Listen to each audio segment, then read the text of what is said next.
Está encendido todo.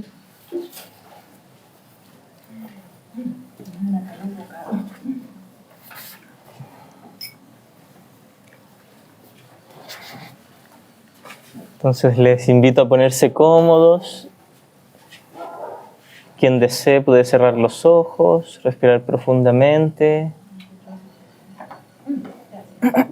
Siéntanse también en la libertad de quien se esté tomando su cafecito, su agua, puede en silencio seguir haciendo lo que necesita hacer. Respiramos profundamente. Nos aquietamos un instante.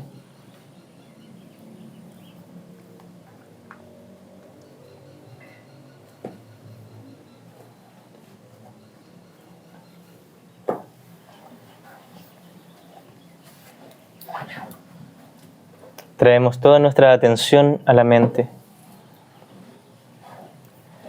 Y vamos a observar en nuestra mente esta analogía o esta alegoría de la sala de cine, donde parece que entramos en un salón de cine, nos sentamos en las butacas y miramos en la pantalla grande enfrente, donde se está transmitiendo o proyectando una película,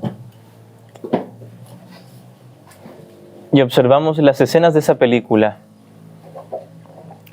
Entonces vamos asimilando que el que está sentado en la butaca, que soy yo, soy solo mente y no cuerpo.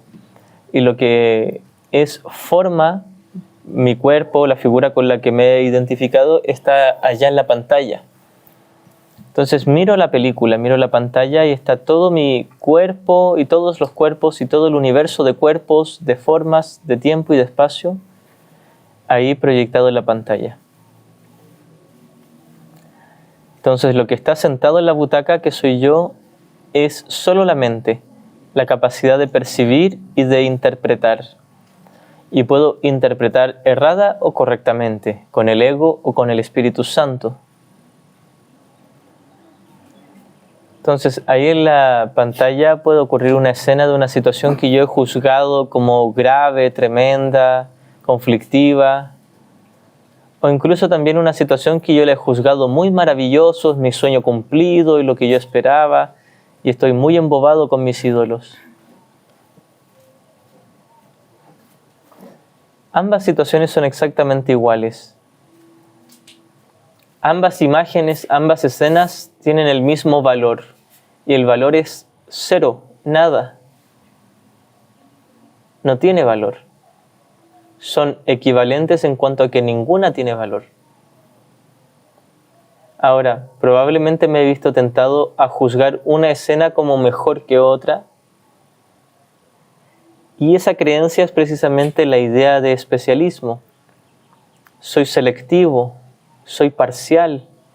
Hay cosas que prefiero más que otras y que creo que me van a dar más felicidad que otras. Hay situaciones, hay escenas de la película que creo que me pueden quitar la felicidad. He hecho ídolos de amor especial con unas escenas de la película y de odio especial con otras. Todas las escenas son iguales, neutras, pero yo he visto con el mismo maestro a todas las escenas, con el ego, y el ego me dice que algunas son buenas y otras malas. Por otro lado, tengo en mi mente al Espíritu Santo que me dice, ninguna escena es ni buena ni mala, todas son el mismo sueño, la misma ilusión.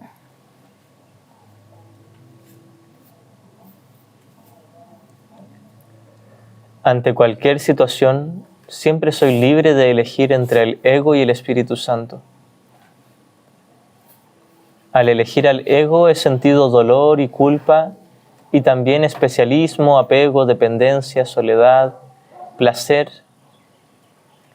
Pero cuando he elegido al Espíritu Santo solo queda la paz, la dicha y el gozo, gratitud y tranquilidad. Y esta gratitud no es hacia nada en el mundo de las mentiras, sino que es hacia la verdad. La genuina gratitud no es por un ídolo de barro, no es por algo hecho de polvo. La genuina gratitud es por aquello que es eterno, el amor de Dios, la paz de Dios, la inocencia del Cristo. Esto sí suscita genuina gratitud.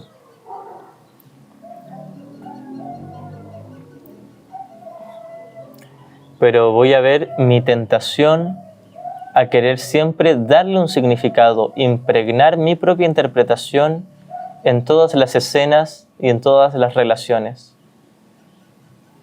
Todo el tiempo quiero juzgar cosas como buenas o como malas y tengo terror a renunciar al juicio. Me da miedo dejar de darle significado a las cosas porque tengo miedo de la opinión del Espíritu Santo. El Espíritu Santo me dice, nada aquí significa nada. Nada aquí tiene significado. Nada en tu sueño de percepción tiene valor o importancia.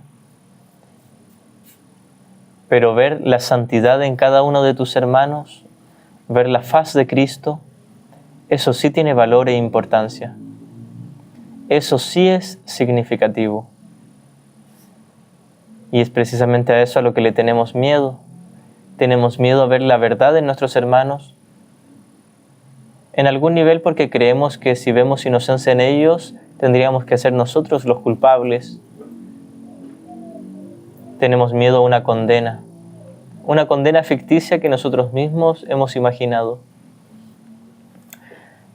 Pero esto es solo una capa distractoria para no ver un miedo más profundo. El miedo de que si libero a mi hermano soy yo quien se libera. Y en efecto eso pasaría, pero precisamente es eso lo que nos da más miedo. Liberarnos en la verdad y el amor de Dios, porque entonces acabaría todo nuestro juego de especialismo.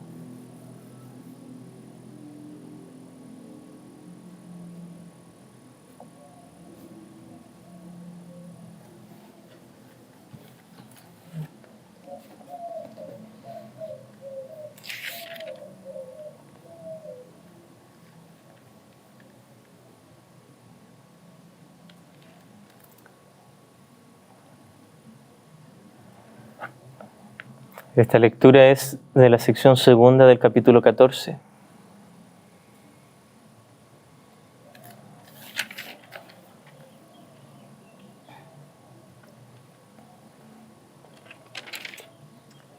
Lo que es simple y obvio no es evidente para los que desean fabricar palacios y ropajes regios de la nada, creyendo que estos les convierten en reyes de áurea corona.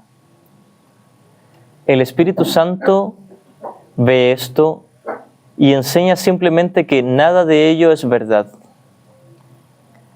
A esos infelices alumnos que quieren enseñarse a sí mismos lo que no es nada y que se engañan creyendo que es algo, el Espíritu Santo les dice con perfecta serenidad: la verdad, es lo único que importa, lo único que es real y lo único que existe. Permíteme hacer por ti la única distinción que tú no sabes hacer, pero que necesitas aprender a hacer. La fe que tienes en lo que no es nada te está engañando. Deposítala en mí, y yo a mi vez la depositaré dulcemente en el santo lugar donde le corresponde estar. Allí no encontrarás engaño, sino únicamente la simple verdad, y la amarás porque la comprenderás.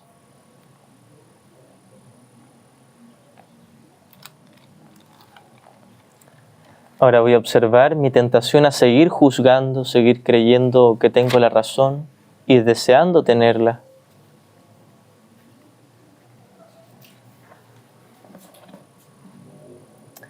Y de la tensión, la ansiedad y el conflicto que me provoca el todo el tiempo querer ser yo el juez del mundo. Esta lectura es de la sección sexta del capítulo 3. No tienes idea del tremendo alivio y de la profunda paz que resultan de estar con tus hermanos o contigo mismo sin emitir juicios de ninguna clase. Cuando reconozcas lo que eres y lo que tus hermanos son, te darás cuenta de que juzgarlos de cualquier forma que sea no tiene sentido. De hecho, pierdes el significado de lo que ellos son precisamente porque los juzgas.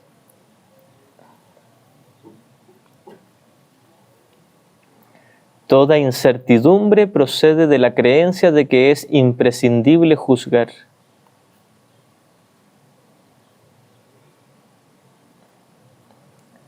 Mientras mantenga mi juicio, no podré conocer la verdad.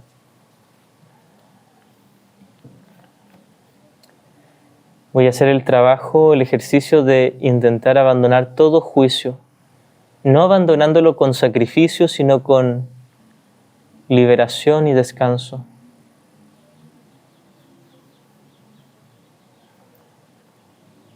Aunque sea por este instante, voy a practicar el no juzgar absolutamente nada.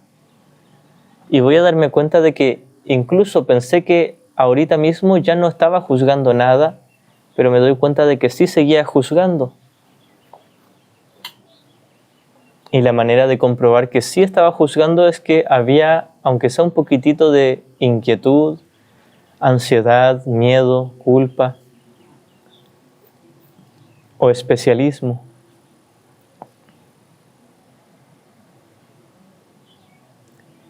Y ahora voy a ir soltando todo. Es como si estuviera en un bote en medio del mar con varios cofres pesados llenos de oro,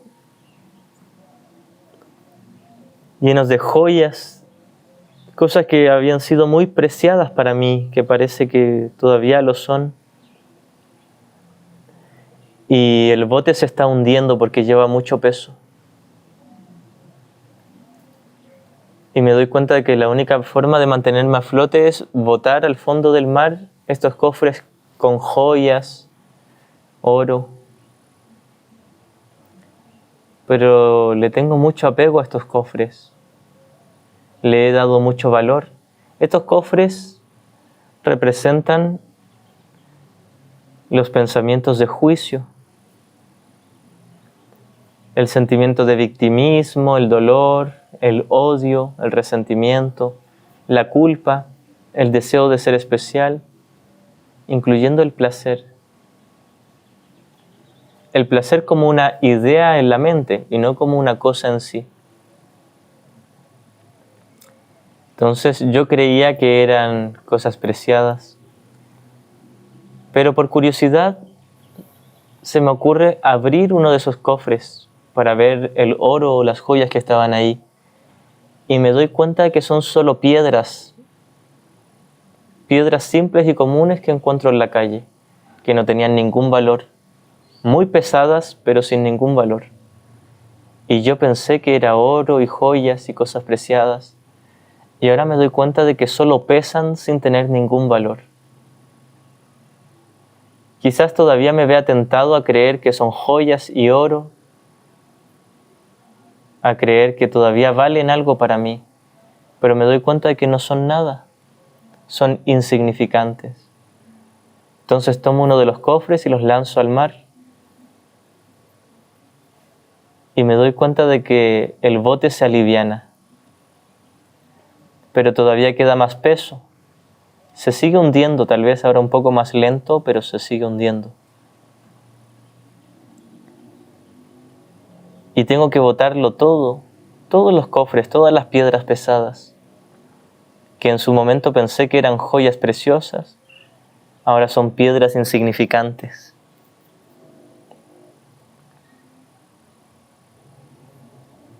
Y me doy cuenta de que tengo resistencia a botarlo todo de una vez. Pero voy a confiar en que si lo suelto todo, puedo mantenerme a flote.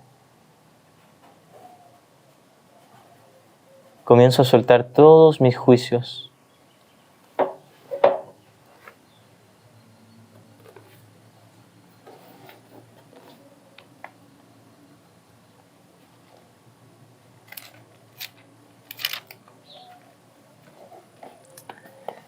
Esta lectura es la sección séptima del capítulo 29, el primer párrafo. No busques fuera de ti mismo, pues será en vano y llorarás cada vez que un ídolo se desmorone. El cielo no se puede encontrar donde no está, ni es posible hallar paz en ningún otro lugar excepto en Él. Cuando clamas a Dios, ninguno de los ídolos que veneras te contestará en su lugar. Ninguna otra respuesta que puedas utilizar como sustituto te proporcionará la felicidad que solo su respuesta brinda. No busques fuera de ti mismo, pues todo tu dolor procede simplemente de buscar en vano lo que deseas y de insistir en que sabes dónde encontrarlo. ¿Y qué pasaría si no estuviera allí? ¿Preferirías tener razón a ser feliz? Alégrate de que se te diga dónde reside la felicidad y no la sigas buscando por más tiempo en ningún otro lugar, pues buscarás en vano. Mas se te ha concedido conocer la verdad y saber que no la debes buscar fuera de ti mismo.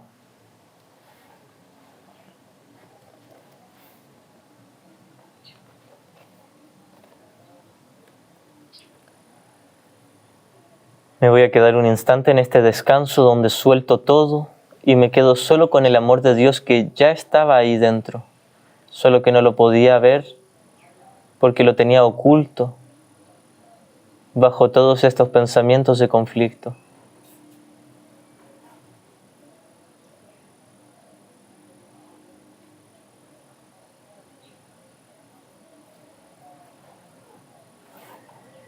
Y descanso por un rato ahí en el amor de Dios. Y no tengo que hacer nada más. Si creo que tengo algo más que hacer, es porque tal vez me da miedo esa perfecta y absoluta paz que no me exige nada.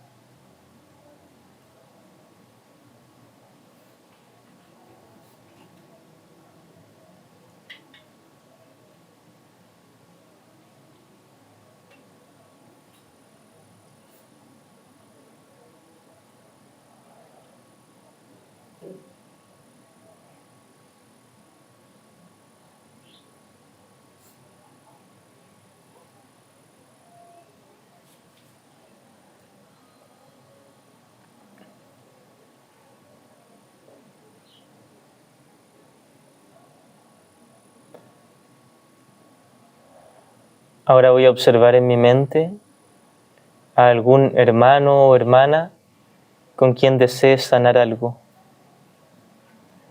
Y voy a hacer una práctica ahí en mi mente.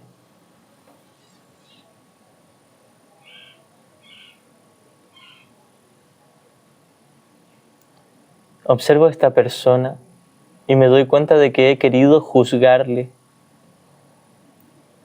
No solo ya me di cuenta de que le estaba juzgando, me doy cuenta de que me gustaba juzgarle, que hallaba un placer en atacarle, porque esta era la manera en que pensé que me iba a salvar. Pensé que él tenía que atacarle para yo salvarme. Pensé que tenía que ver culpa en él o en ella para ver inocencia en mí. Y ahora me doy cuenta de que de hecho ver culpa en esta persona es lo que refuerza mi propia creencia de ser culpable. Entonces ahora tengo una oportunidad de liberarme.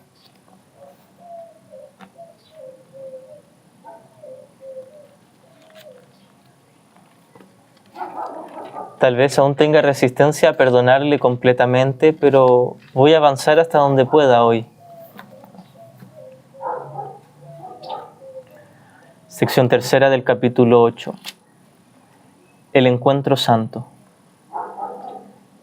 Gloria a Dios en las alturas y también a ti porque así lo ha dispuesto su voluntad. Pide y se te dará, pues ya se te ha dado. Pide luz y aprende que eres luz. Si quieres tener entendimiento e iluminación, aprenderás que eres luz, ya que tu decisión de aprender esto es la decisión de querer escuchar al Maestro que sabe de luz y que, por lo tanto, puede enseñarte lo que es. No hay límite en lo que puedes aprender porque tu mente no tiene límites. Las enseñanzas del Espíritu Santo no tienen límites porque Él fue creado para enseñar. Al aprender perfectamente cuál es su función, la desempeña perfectamente porque ese es su gozo y el tuyo. Hacer la voluntad de Dios perfectamente es el único gozo y la única paz que pueden conocerse completamente, al ser la única función que se puede experimentar completamente. Cuando esto se alcanza, ninguna otra experiencia es posible. Desear otra experiencia, no obstante, obstaculiza el logro de esta paz, porque la voluntad de Dios no es algo que se te pueda imponer, ya que para experimentarla tienes que estar completamente dispuesto a ello. El Espíritu Santo sabe cómo enseñar esto, pero tú no. Esa es la razón por la que lo necesitas y por la que Dios te lo dio. Únicamente sus enseñanzas pueden liberar tu voluntad para que se incorpore a la de Dios, uniéndola a su poder y gloria y estableciendo a estos como tuyos. Cuando te encuentras con alguien, recuerda que se trata de un encuentro santo. Tal como lo consideres a él, así te considerarás a ti mismo. Tal como lo trates, así te tratarás a ti mismo. Tal como pienses de él, así pensarás de ti mismo. Nunca te olvides de esto, pues en tus semejantes o bien te encuentras a ti mismo, o bien te pierdes a ti mismo.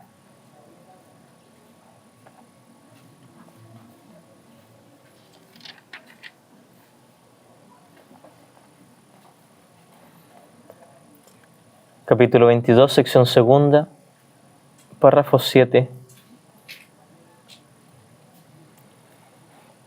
Este curso o bien se creerá enteramente o bien no se creerá en absoluto, pues es completamente cierto o completamente falso, y no se puede creer en él solo parcialmente, y tú te escaparás enteramente del sufrimiento o no te escaparás en absoluto. La razón te dirá que no hay un lugar intermedio donde te puedas detener indeciso, esperando a elegir entre la felicidad del cielo o el sufrimiento del infierno. Hasta que no elijas el cielo, estarás en tu ilusión de infierno y abatido por el sufrimiento.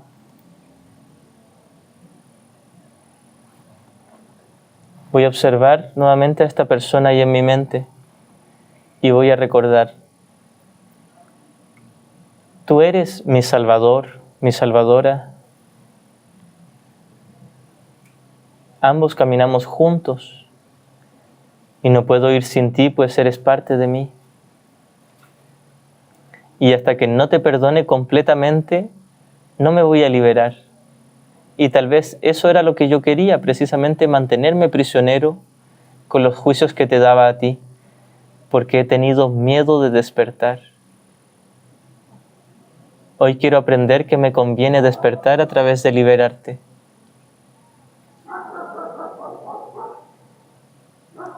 Y lo voy a hacer lo mejor que pueda porque sé que el Espíritu Santo va conmigo. Y que mi pequeña dosis de buena voluntad se unirá a su fortaleza. Y esto se cumplirá porque es la voluntad de Dios.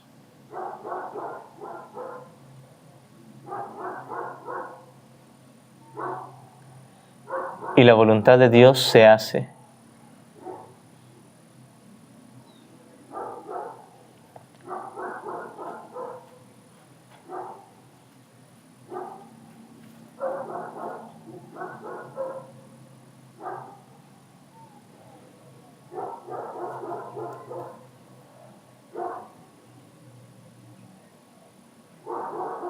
Respiramos profundamente. Y ahora sí podemos descansar, lo que significaba en realidad abandonar todo juicio. No hay ningún otro descanso en este mundo que ese, renunciar al ataque. Un fin de semana, unas vacaciones, la jubilación, no me va a dar descanso. Liberar en mi mente a mis hermanos me dará descanso.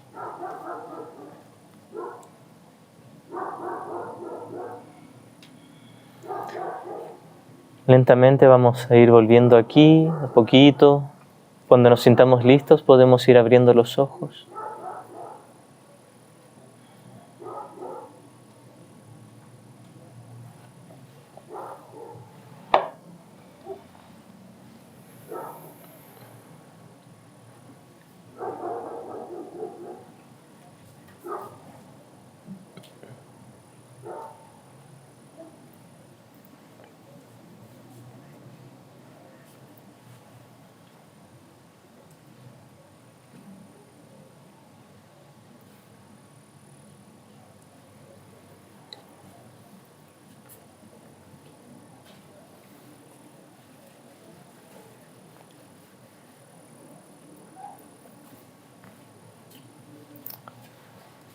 El curso nos lleva profundo a observar nuestros juicios.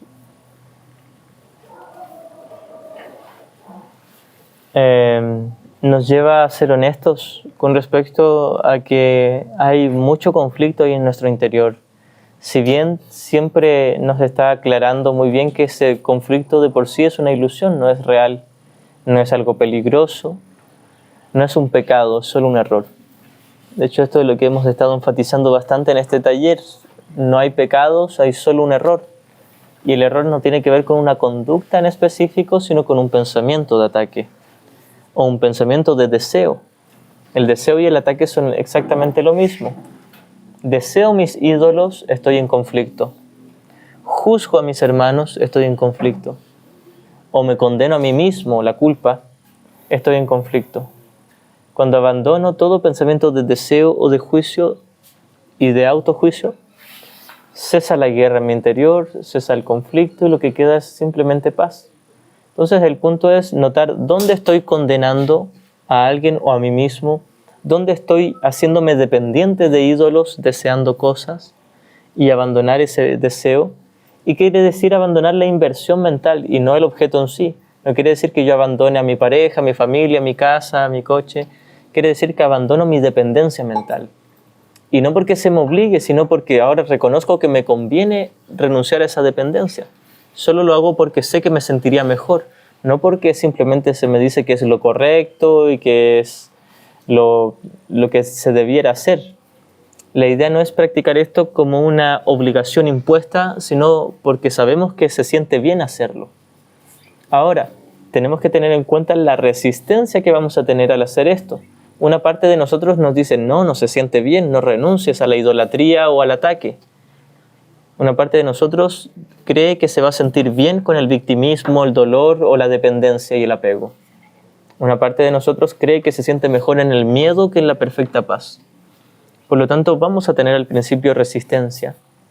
La idea es confiar en la paz misma, entender que mi resistencia no justifica mi deseo de mantener el conflicto. Muchas veces uno dice, no voy a hacer tal cosa porque siento en mi corazón que no lo debería hacer. Ken Wapnick nos decía, no confíes en tu corazón, no confíes en tus sentimientos, porque la mayoría de tus corazonadas son desde el especialismo, o desde el conflicto y desde el dolor. Muchas veces uno dice, me siento inspirado a alejarme de esta persona. Y no es que se nos prohíba alejarnos de alguien, pero Jesús nos dice, echa otra revisadita. ¿Es genuina inspiración o es simplemente que te sientes dolido y te quieres alejar de esa persona? Este es el punto, es abandonar el dolor. No es que yo no pueda tomar distancia de una persona. Quiere decir que observe la razón de por qué lo estaba haciendo simplemente. Pasa lo mismo con todo. Por ejemplo, uno diría, me veo inspirado a comprar una casa.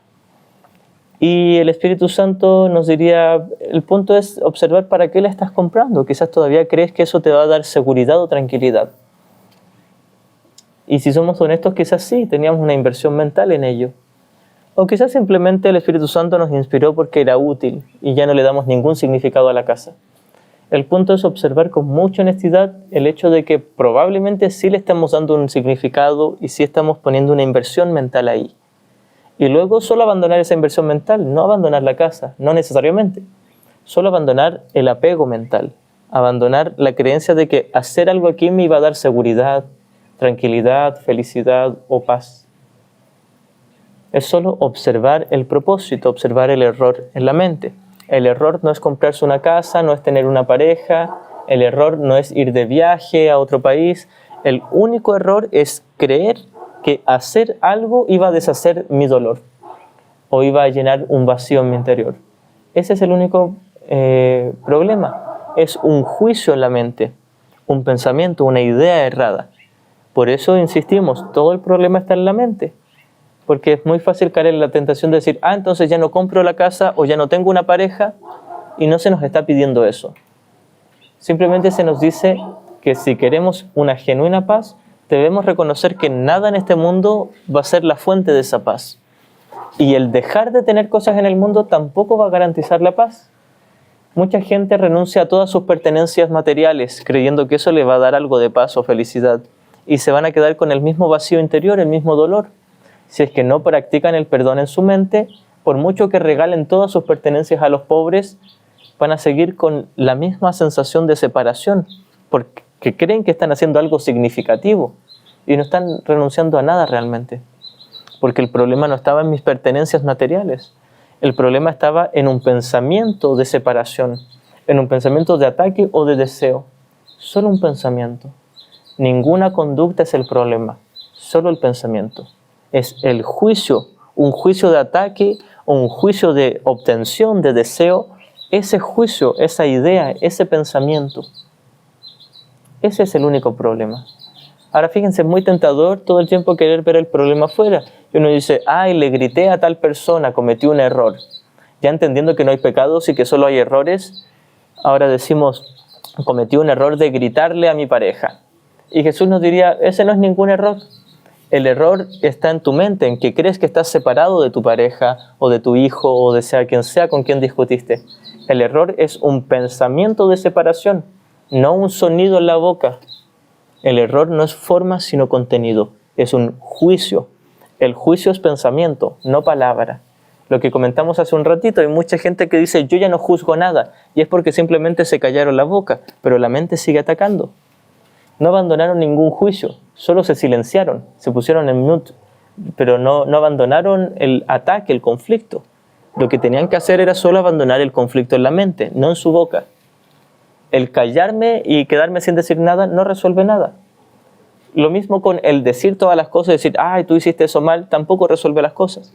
E incluso si quiero decir las cosas de forma liviana, tranquila y bondadosa, decirle, oye, disculpa, sabes que te equivocaste, eso tampoco resuelve nada. Ni el hablar, ni el callar, ni decir agresivamente, ni decir de forma amable y blandita. El perdonar lo hace todo. Y quizás luego de perdonar me vea inspirado a callar. O luego de perdonar me vea inspirado a hablarle a alguien. O quizás me vea inspirado a hablarle serenamente o simplemente a no hablarle. Da lo mismo lo que haga con mi boca, con los sonidos, con mis palabras. Lo que importa es solo lo que hago con mi mente. Porque ahí y solo ahí está todo el asunto. Es solo la mente, en la butaca del cine y no en la pantalla. Cuando intento arreglar cosas en la pantalla creyendo que ahí está el problema, mantengo intacto el problema en la butaca, en la mente. Y eso no quiere decir que me quede sin hacer nada en el mundo de las formas. Quiere decir que mi creencia de que tengo que hacer algo en el mundo es el problema. Y puedo seguir haciendo cosas y abandonar la creencia de que debo hacer las cosas. Porque fíjense, aquí hay un conflicto que casi todos tienen. Es que si abandono todo deseo, ¿cómo voy a seguir mi trabajo o criando a mi familia? ¿Cómo voy a hacer las cosas si no tengo un deseo para hacerlas? Y el Espíritu Santo nos diría, bueno, yo te voy a inspirar a hacer lo que tengas que hacer, pero ya no va a haber un deseo, no va a haber una dependencia. Porque para que haya un deseo por hacer cosas, tiene que haber un vacío interior, una soledad, una sensación de escasez. Si hay un deseo por hacer algo, tiene que haber una escasez. Y uno tiene miedo, ¿cómo voy a abandonar todo deseo? Y Jesús nos dice, tranqui, yo me ocupo de los demás. Tú simplemente ocúpate de abandonar todo deseo.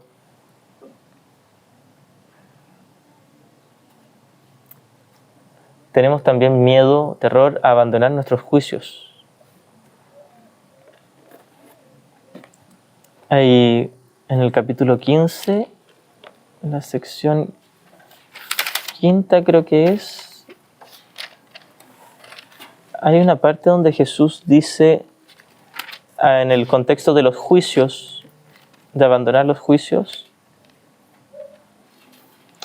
el comienzo, este es el instante santo y las relaciones especiales.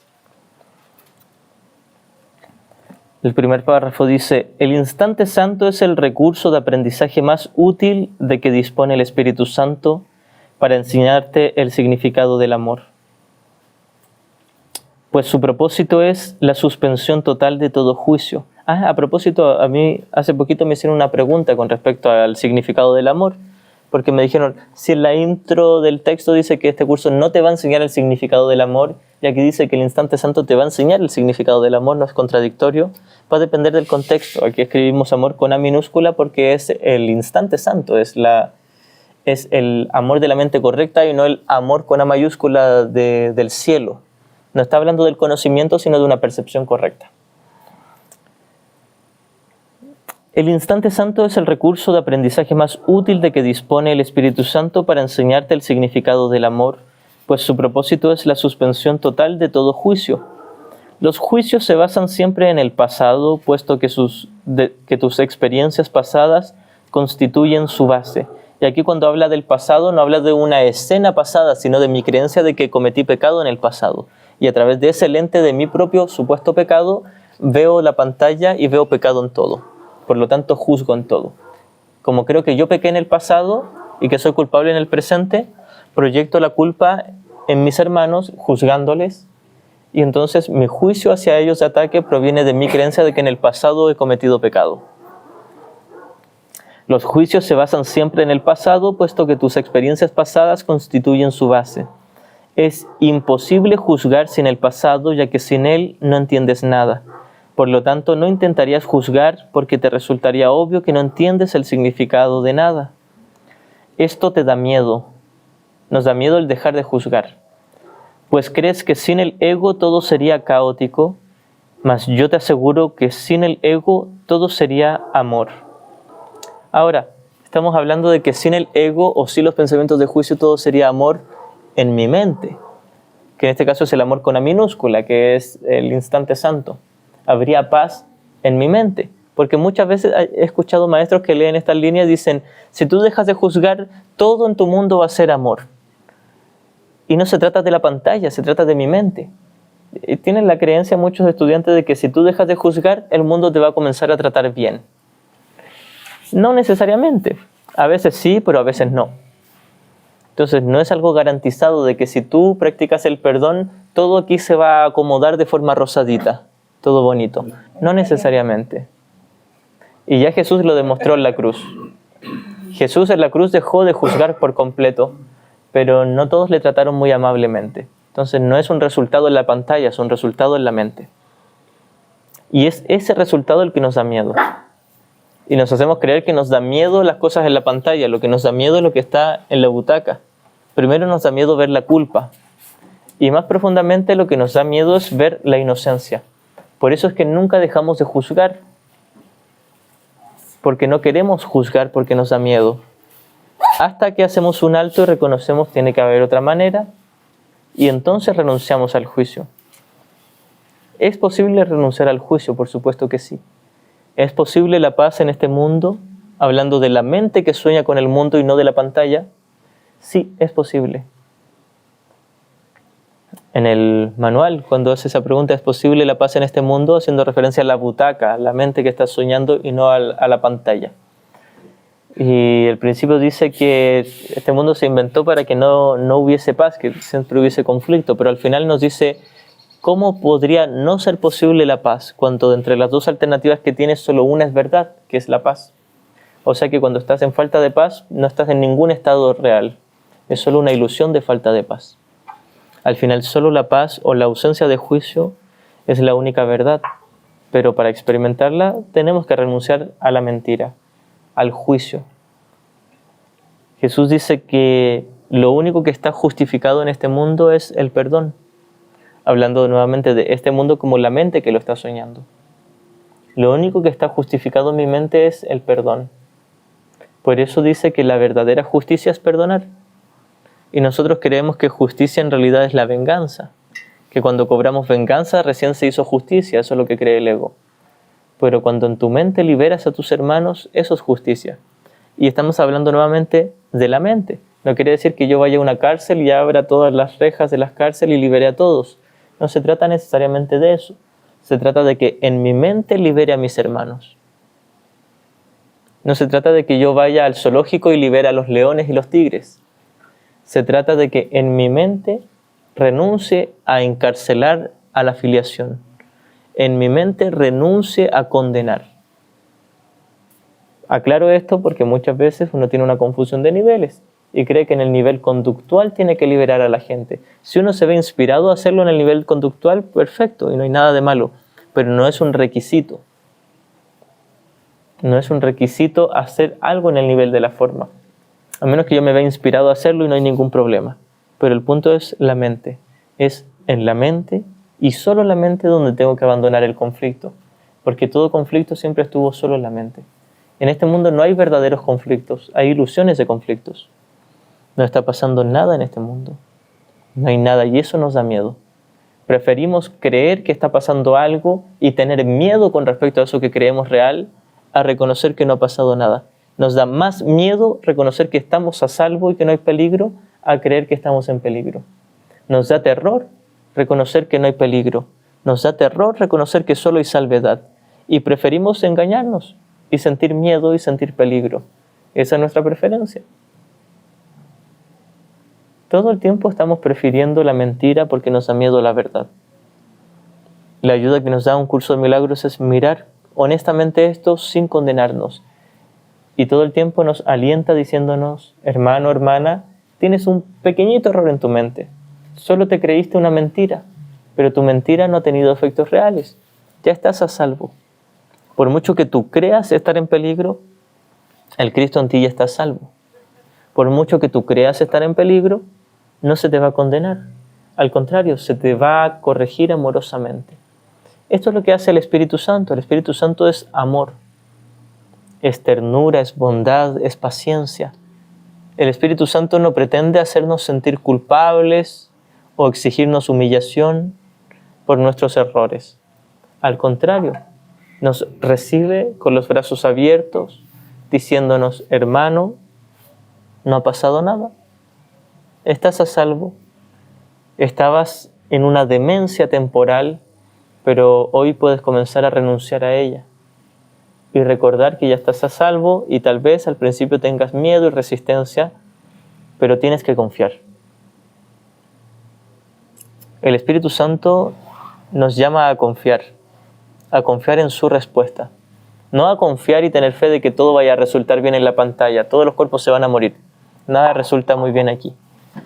Nos llama a tener esperanza y confianza de que es solo un sueño y de que el ser, el Cristo en nosotros está siempre a salvo. Pase lo que pase en el mundo, pase lo que pase en el sueño, en la película, nuestro ser ya es eterno. Y uno ve eso como algo inalcanzable. Lo que comentaban hace rato es que Jesús llegaba ahí, yo no sé si llegaré ahí. Y Jesús nos dice, bueno, si yo pude, tú también. Esa es la función de Jesús, decirnos, hermano, hermana, mira, yo conozco el camino y te puedo acompañar, te puedo guiar. Es solo tener una pequeña dosis de buena voluntad, confiar, tener fe, o llamémosle también devoción, entregarnos en confianza. Esa devoción, esa fe, esa esperanza, no de cumplir nuestros caprichos en el mundo ilusorio, sino de alcanzar la paz a través de nuestra práctica del perdón, es fundamental. Es fundamental el tener un sentido de la divinidad, que muy por lo general en el mundo se confunde y uno dice, ay, tengo un sentido de la divinidad para que me cumpla mis caprichos en el mundo, para que me dé dinero, una pareja ideal. Pero la esperanza que deberíamos tener es en encontrar paz. Una paz que no dependa de una pareja o del dinero. Una paz que tampoco dependa de tener que irme de algún lugar. Una paz que es simplemente paz. tenga o no tenga pareja, tenga o no tenga dinero, tenga o no tenga trabajo, tenga o no tenga amigos, tenga o no tenga un lugar donde vivir, etc. Una paz que es totalmente independiente de las escenas de la película, que es en la mente, en la butaca del cine. Y todo eso se logra con una práctica constante, una práctica disciplinada. Mucha gente dice, es que yo lo quiero fácil, y Jesús nos dice, sí, es fácil, pero tienes que hacer esta práctica. Y si la haces te darás cuenta de que era fácil, pero si no haces la práctica mental, vas a seguir creyendo que es difícil. La práctica mental es observar, mirar el error en mi mente, no condenarme por él, mirar el juicio de ataque o de deseo en mi mente, no justificarlo ni condenarme por él, no distraerme, ni disociarme, ni esconderlo, solo mirarlo. Jesús nos dice, míralo conmigo, no tengas miedo, es solo un pequeñito error.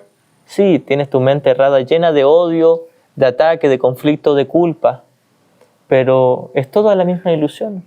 Es solo una ilusión, lo vamos a mirar para que juntos podamos verlo correctamente, reconocer esto es falso. Todo este odio que había en mi mente era una ilusión de odio, que yo la quería proteger para proyectar la culpa, la cual era una ilusión de culpa, que quería secretamente también proteger para conservar mi idea de separación, pero era una ilusión de separación. Y ni la ilusión de victimismo o de especialismo, ni la ilusión de culpa, ni la ilusión de separación me han dado un consuelo, un confort, una paz, un resguardo. Solo el amor de Dios. Por eso es que al final, tarde o temprano, todos tenemos que caer rendidos ante el Espíritu Santo, no con humillación, sino con gratitud, porque es Él quien nos libera, si se lo permitimos. Mi mente está en blanco.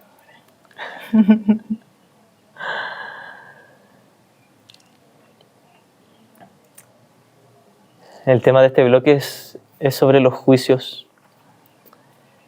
Y cuando uno piensa en juicios, por lo general piensa en un resentimiento, un ataque, y no considera el pensamiento de deseo, de dependencia. Y eso también es un juicio. Y no solo un juicio, sino que también es un juicio de ataque. El desear cosas del mundo es atacar. Nosotros como estudiantes del curso sabemos que es así porque lo hemos leído, lo hemos estudiado, entendemos la teoría. Pero por lo general no casamos los dos conceptos de atacar con desear. ¿Por qué desear sería un ataque? Y Jesús nos explica. Nos dice que desear es lo mismo que atacar porque cuando tú deseas algo crees que eres carente. Crees que te falta algo en el interior para sentir paz o felicidad. Y si crees que te falta algo, lucharás por conseguirlo a costa de que tengas que atacar para conseguirlo, arrebatarlo. Por ejemplo, cuando buscas la aprobación, cuando te das cuenta que estoy buscando la aprobación de mi pareja, de mis hijas, de mis padres, de mi suegra, o sea, dices, es que estoy queriendo complacer, me estoy dando cuenta que quiero complacer, o sea, en realidad es ese ataque. Sí, porque al mismo tiempo que tengo miedo a que no se me apruebe, estoy viendo a los demás como una figura temible, como el malo. Por lo tanto, si les califico como el malo, les estoy atacando. Cada vez que siento culpa con respecto a alguien, también le estoy atacando, porque estoy diciendo que esa persona es temible. Esa persona me hace sentir culpable. Tengo miedo a su juicio. Por lo tanto, le veo como alguien temible. Y si le veo como alguien temible, le veo como alguien separado y como alguien culpable. Cada vez que, por ejemplo, según yo, ofendí a alguien y siento culpa con respecto a esa persona, le estoy atacando aún. Le sigo atacando. Y según yo ya no le juzgo, solo me juzgo a mí. Pero si me siento yo culpable con respecto a alguien, es porque estoy viendo a ese alguien como alguien temible. Le estoy atacando. Y también es una sensación de carencia, de falta de valía, falta de indignidad. Me siento carente, entonces estoy complaciendo ahí. ¿Y cuál era el concepto que estabas diciendo? Sí, la búsqueda de aprobación. La búsqueda de aprobación. Buscas que te amen tus hijos. Claro, porque creo que me falta el amor. Sí, esa es la relación especial, Ujú. pero en este caso de la búsqueda de aprobación de pues el quedar bien, el de que el quedar bien, el decir, o sea, cuando empiezas a darte cuenta, bueno, empiezo a darme cuenta de que dije, estoy sonriendo de más, o sea, como que te empiezas a pescar, ¿no? Decir, aquí ya estoy buscando complacer a mi hija, por ejemplo, que esté sonriendo, o sea, la veo así, o sea, darme cuenta, pues la veo como alguien temible. O sea, uno piensa y dices, ay, ¿cómo voy a ver a mi hijita de 7 años como alguien temible? Pero la veo como una figura temible, me da miedo que me rechace. Que me veo como alguien escaso, que no tiene que necesito ese amor, esa aprobación, ¿no? O sea, Me recuerda el capítulo de Black Mirror de Caída en Picada. No sé si lo has visto. Se lo recomendamos. El Black Mirror es una serie en Netflix sí, y cada... no la he visto. Claro, y cierto que cada capítulo es como un capítulo aparte, una mini película aparte. Y hay uno de estos capítulos donde toda la gente se tiene que dar una aprobación, una puntuación de 1 a 5 estrellitas. Ajá. Entonces, quien tiene más estrellitas, 4,5, 4,8, es alguien muy distinguido y todos le tratan bien. Y alguien que tiene poquitas estrellitas, 3 estrellas, 2 estrellas, todos le miran feo y le apartan. Entonces todos le sonríen a todo el mundo y fingen ser amables con todos para que les den 5 estrellitas, para que les den una buena puntuación, Aprobación. claro. Entonces todo el rato están como sobreexagerando la bondad y la amabilidad y las risitas para que todos me vean con agrado y me den buena puntuación, porque tengo miedo de que me juzguen. Y es el fiel reflejo de cómo somos todos. Todo el tiempo estamos queriendo agradar por miedo y culpa, no por amor. Y cuando hacemos el trabajo honesto de perdón y apartamos el odio, entonces sí nace un genuino amor. Pero hasta que no hagamos el proceso de examinar honestamente la mente, todo lo que creíamos que era amor en nosotros en realidad era especialismo. Por eso es que es un proceso que nadie quiere ver. Por lo general los que estudian Nueva Era tienen mucha resistencia al curso, porque el curso te lleva a ver eso, que la Nueva Era no ve. La Nueva Era, por lo general, digo, ve el pensamiento de ataque y lo hace a un lado, pero no el pensamiento de placer y de especialismo. Ese lo califica como algo alcanzable y algo bueno. Entonces se queda con el especialismo y abandona el ataque. Pero no se da cuenta de que el especialismo sigue siendo ataque. Es el mismo error. El deseo de ser especial viene a encubrir mi creencia de ser indigno. La grandiosidad viene a encubrir la pequeñez. Son exactamente iguales, pequeñez y grandiosidad. Hay una sección en el texto que se titula La grandeza en contraposición a la grandiosidad. Y un poco más adelante hay otra que se titula La pequeñez en contraposición a la grandeza. Y hablan exactamente lo mismo. En una compara grandeza con grandiosidad y en la otra sección compara grandeza con pequeñez. Y al final te das cuenta de que la grandiosidad es pequeñez, siempre son lo mismo. Alguien que quiere todo el tiempo demostrar que es bueno, si tiene un deseo de demostrar es porque cree que es horriblemente pecador. Si no, no tendría una inversión en demostrar.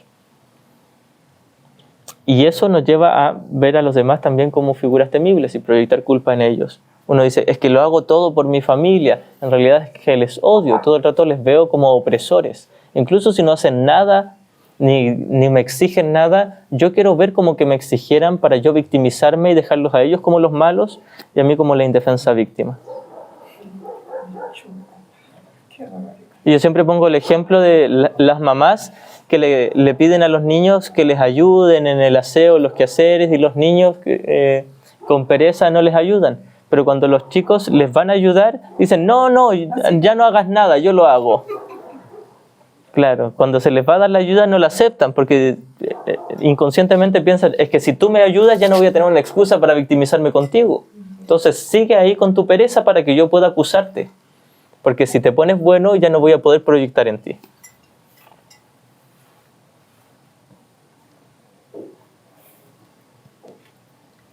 Qué fuerte. Fuertes declaraciones. Es un curso fuerte. Por eso ya la voy. El curso toca todos los temas sensibles que nadie quiere ver. Claro, te pincha todos los globos, pero al final te das cuenta de que todos tus globos te mantenían tenso, te mantenían en una constante sensación de ansiedad. Tanto el dolor y el miedo como el especialismo y el placer te mantienen todo el tiempo en una situación tensa. Yo una vez vi un video en Instagram de una chica que estaba de cumpleaños y le regalan una caja de zapatos y los abre y eran los zapatos de sus sueños. Eran costosos, maravillosos, y ella comienza a tener tanta alegría entre comillas, como que se empieza como a desesperar y llora, como que se empieza a ahogar, y hay una evidente tensión ahí, y cualquiera diría, ay, qué lindo, se puso muy feliz, pero esa supuesta felicidad era dolor, era mucha tensión. Siempre que hay placer hay tensión, pero la paz es tranquila y sosegada, como el perdón. La paz es tranquila, la paz no necesita tener rayos de luces, es simplemente tranquila, se siente muy rica la paz, es muy bella. Pero el placer tiene que ser ostentoso para demostrarles a todos a costa de mantener un conflicto interior oculto. Pero lo que hace el placer es ocultar, pero no deshacer el conflicto. Lo que hace la grandiosidad es ocultar la pequeñez, pero no deshacerla. Tal como también lo que hace la proyección de la culpa es esconder la culpa, pero no deshacerla. El pensamiento de ataque intenta esconder la culpa, pero no deshacerla. El pensamiento de deseo y placer intenta ocultar un vacío, una soledad interior, pero no deshacerla. Al final, la culpa y el vacío interior son ilusiones, pero se mantienen vigentes en nuestra mente gracias a sus defensas. La culpa se mantiene vigente por el ataque y el conflicto. Y la sensación de soledad y carencia se mantiene vigente por el placer y el especialismo. Yo quiero entender que es como estar en paz es como ir en una línea recta, porque si busco el placer es como subirme de esa línea de paz, pero saber que en cualquier rato me voy a caer, voy a bajar más abajo de lo que es la paz, más o menos. Sí, y la paz no se debe confundir con una sensación neutra, porque la paz es dicha y gozo, pero no necesita ostentarse, no necesita demostrarse. Uh-huh. Entonces la paz es bellísima y completa y llena, pero claro, no necesita tener que demostrar que se tiene. Claro, exactamente. Y eso nuevamente no quiere decir que si yo estoy en paz me tenga que quedar callado y que no pueda sonreír, ni bailar o gritar. No quiere decir que tenga que prohibirme una expresión. Quiere decir que ya no va a haber un deseo por la expresión. Si nace algo, nace, pero ya no va a haber una inversión mental en una conducta. Es una sensación interior tranquila. Muy, muy hermosa, pero tranquila. En esta existencia, no sé antes, en esta existencia hace tiempo, una vez iba con mi esposo en el auto y por ciertas circunstancias, las mismas, yo sentía conflicto hacia él, ¿verdad? Y ese día dije, ay, ¿qué es esto? ¿Qué es esto que estoy sintiendo? Fue mi primera experiencia consciente o intensa, tal vez, de paz. La desconocí porque no la había vivido. Entonces sentí ausencia, vacío y quietud. Y todo seguía igual como antes había pasado, las mismas cosas, las mismas circunstancias, todo igual, pero yo estaba en un estado interior de paz, pero desconocí ese estado y dije, ¿qué es esto? ¿Qué es esto que estoy gozando? ¿Qué es esto que estoy viviendo? Pero uno en su locura, ese conflicto de la mente,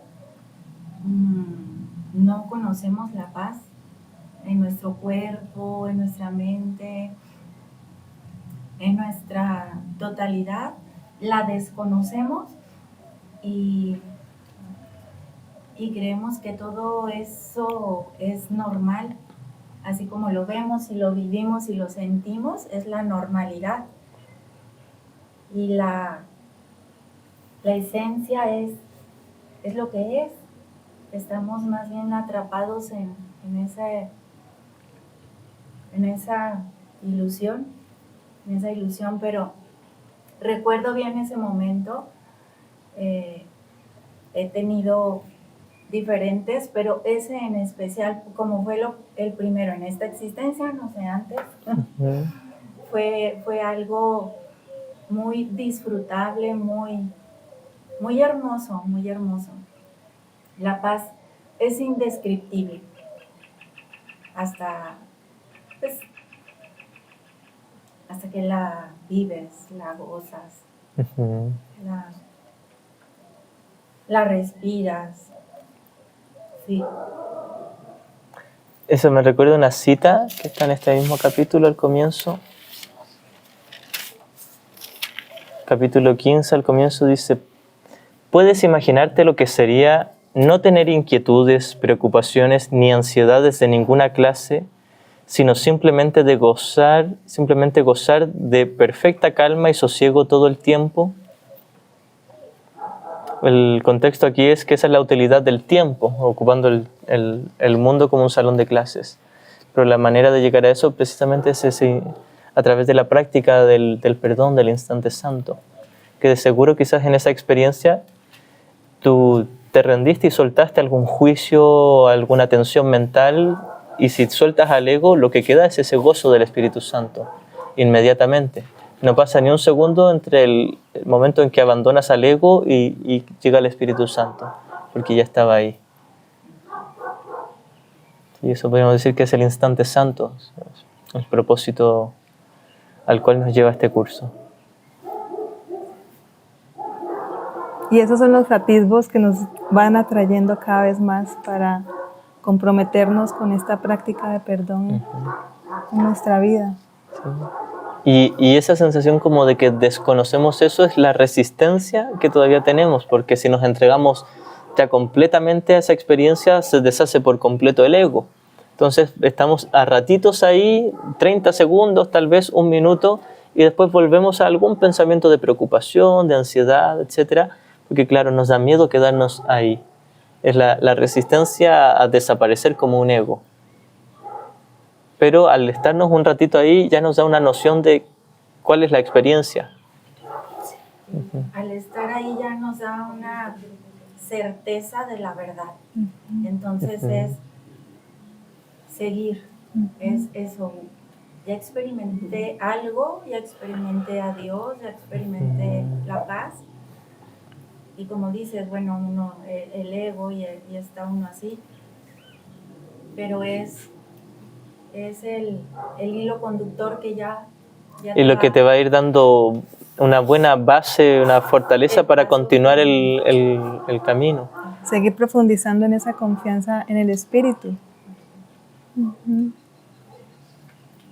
mí me pasa que no es que haya experimentado la paz, pero cuando todo está bien con mi familia y conmigo, y cuando hay noticias de que se enfermó, se andan separando, que en mi entorno familiar de amistades no tengan un suceso de enfermedad, de algún deceso o un accidente, algo, pues sí, me experimento tranquila, no creo que sea la paz.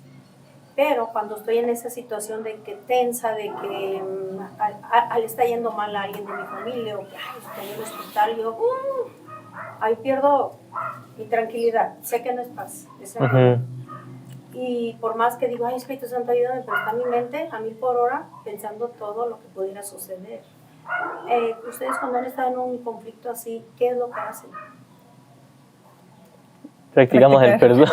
¿Cómo frenar? Es que todo el entrenamiento. Mi práctica personal son estos 3 pasos del perdón que vimos ayer, de darme cuenta de que soy yo el responsable de cómo me estoy sintiendo. Y no se debe confundir con soy yo el responsable de que alguien me trate así. Yo no hice que alguien me tratara de una forma, pero estoy yo provocándome el miedo con el juicio que tengo hacia la conducta de mi hermano o a un suceso en particular. Entonces me doy cuenta, bueno, estoy en el maestro equivocado porque todavía creo que hay una ganancia en estar ahí. y estoy teniendo un pensamiento de juicio a esta situación para proyectar mi propia culpa, la cual es una ilusión, pero quiero conservar vigente. Y más profundamente tengo miedo a despertar en el amor de Dios, tengo resistencia. Al final puede resumir todo en, bueno, no quiero perdonar porque debo tener mucha resistencia a la paz de Dios. Debo tener mucho miedo a despertar, por algo no estoy perdonando. Y solo lo reconoces y no te condenas ni lo justificas. Esto es como el resumen de toda la observación que vimos ayer, de todas las defensas de justificarte, condenarte.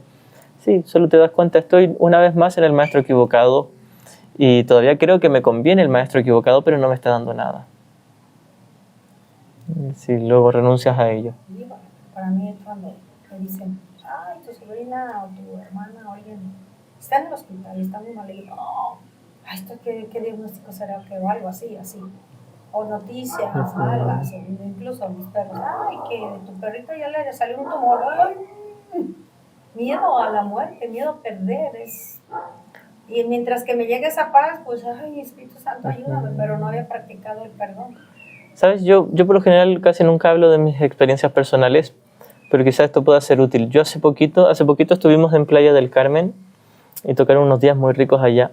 Entonces estábamos en la playa y yo metí los pies al agua y ahí tuve un instante santo porque me di cuenta, está rica el agua, está fresca y no me hace feliz.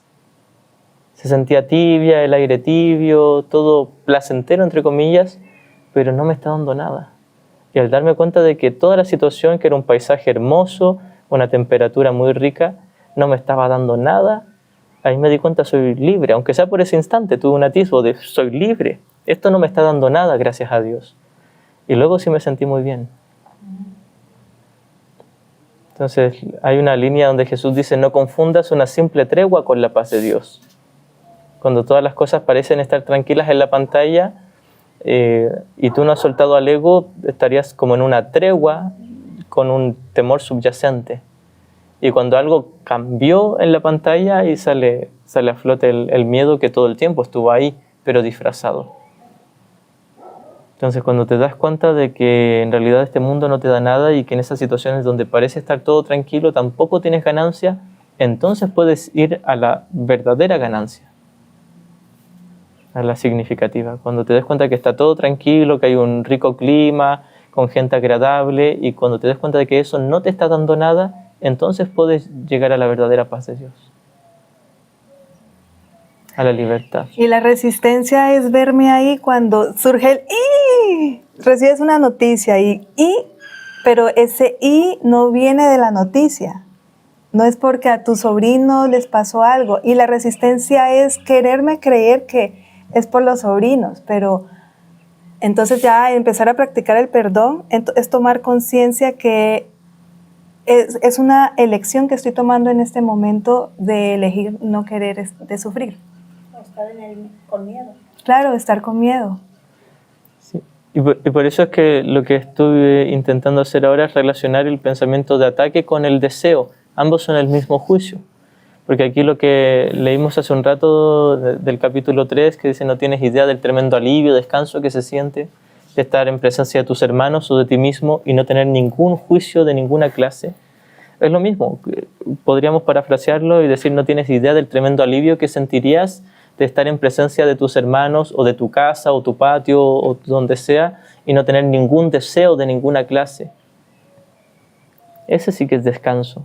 Abandonar todo juicio de ataque y todo deseo, que es el mismo juicio de ataque. Entonces, en esas supuestas treguas, cuando abandonas tu creencia de que eso es tranquilidad, entonces puedes acceder a una genuina tranquilidad en la butaca, que te hace independiente de las escenas. Y luego pueden cambiar las escenas y no te va a afectar porque estabas en una verdadera paz. Si estás en un placer, va a tornar en dolor cuando eso cambie. Al revés. Sí, puedes pasar del dolor de vuelta al placer y es la misma trampa. Cuando estabas ahí en la playa que decías, estoy a gusto, estoy esto, pero no me siento plenamente dichoso. Es cuando es la trampa de ahí que generalmente decimos, es porque me falta algo más en la tierra, ¿no?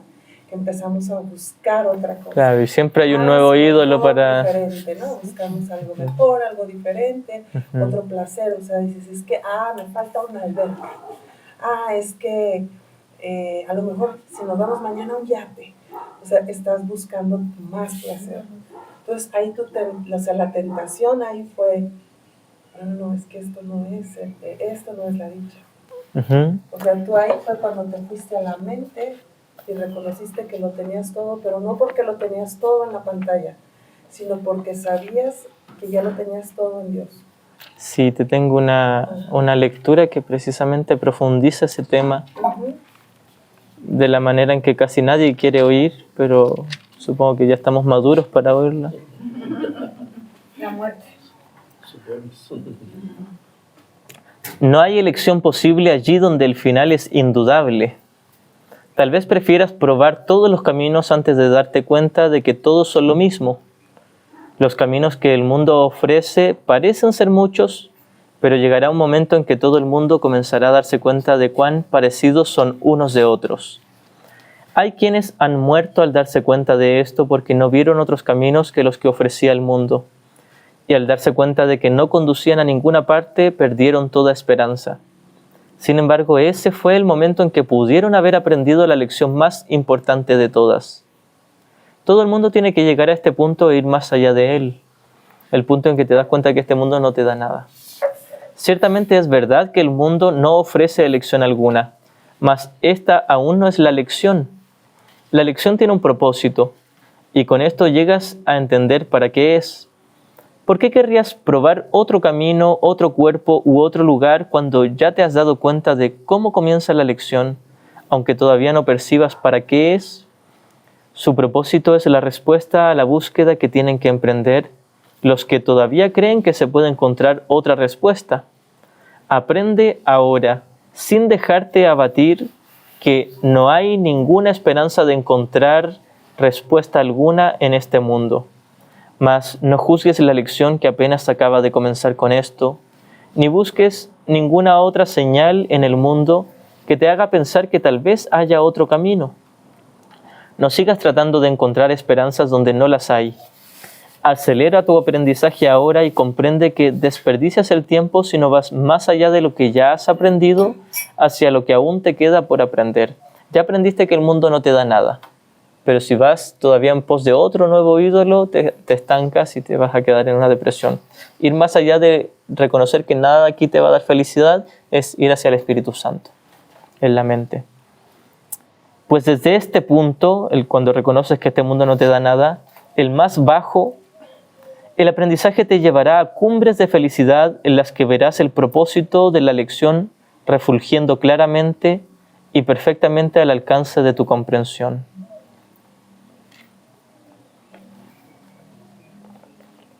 Entonces no solo abandonar todo pensamiento de ataque, sino todo pensamiento de deseo, toda creencia de que una situación supuestamente tranquila me pudiese dar paz.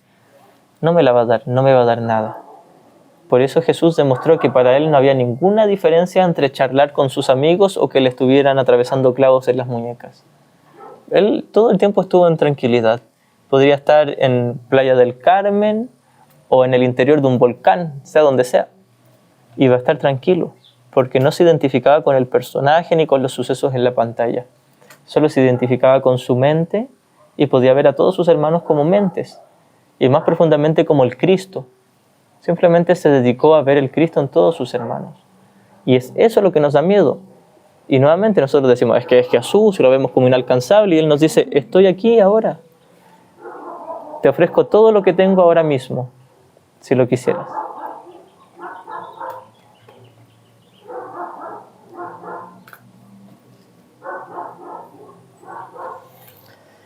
Vamos a hacer el último pequeño descanso y luego ya vamos a terminar con un ratito de conversación breve y meditación.